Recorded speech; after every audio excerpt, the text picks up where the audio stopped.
Carcassonne is a strategic tile-laying game for 2 to 5 players. Build your territory or sneak your way into someone else's. Manage your meeples wisely in this classic 40-minute game. In Carcassonne, everyone builds the board together by placing tiles on the table. Place meeples on the tiles you play to get points for yourself. When the last tile is laid, add up the remaining points, and the player with the most points wins. On your turn, pick a face-down tile and place it on the board adjacent to an existing tile. Field, road, and city segments must match neighboring tiles. You then have the option to place one meeple on the played tile. If a tile cannot be placed on the board, you remove the tile from the game and draw a new one to play instead. You gain points by placing meeples on 4 different types of land. If your tile contains a cloister, you can place a meeple on it as a monk. A cloister is completed when it is surrounded by 8 tiles. When your cloister is completed, you instantly retrieve your meeple and earn 9 points, 1 for each tile involved. Thieves are meeples placed on a road segment. You can only place a meeple on a road segment that is not connected to a road with an existing meeple. A road is completed when both ends connect to a crossing, city segment, cloister, or when the road forms a loop. When your road is completed, you instantly retrieve your meeple and score 1 point for each tile in the completed road. A meeple placed in a city is a knight. Cities are completed when the surrounding wall is completed and the city is filled in. When your city is completed, you instantly retrieve your meeple and earn 2 points for each tile in the city, and 2 points more for each pennant in the city.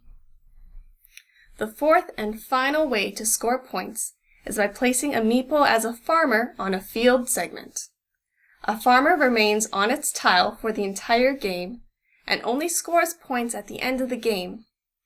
Farms are separated from each other by cities, roads, and the edge of the board. When you retrieve a meeple, you cannot use it on the same turn. You also cannot place a meeple on a section of road, city, or farm that is already claimed by a meeple, even if it is your own meeple. But you can sneak it in by placing your meeple onto a disconnected segment of road, city, or farm, and then connecting it on a future turn. When awarding points for a road, city, or farm, whoever has the most meeples on it earns the points. If multiple players tie for the most, those players each receive the full points. Incomplete cloisters are worth 1 point for the cloister tile, and 1 point for each tile that surrounds it. Incomplete roads and cities earn 1 point for each tile. Pennants are worth 1 additional point each. At the end of the game, farmers earn 3 points for each completed city that borders their farm.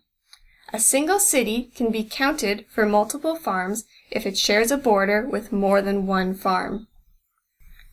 The 50 and 100 point tokens are used to keep track of additional laps around the scoreboard.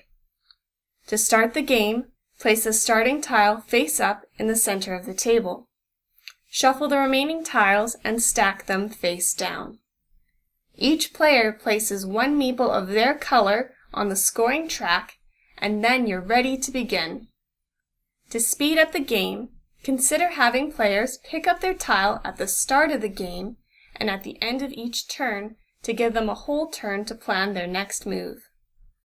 We're Games Explained, and that's how to play Carcassonne.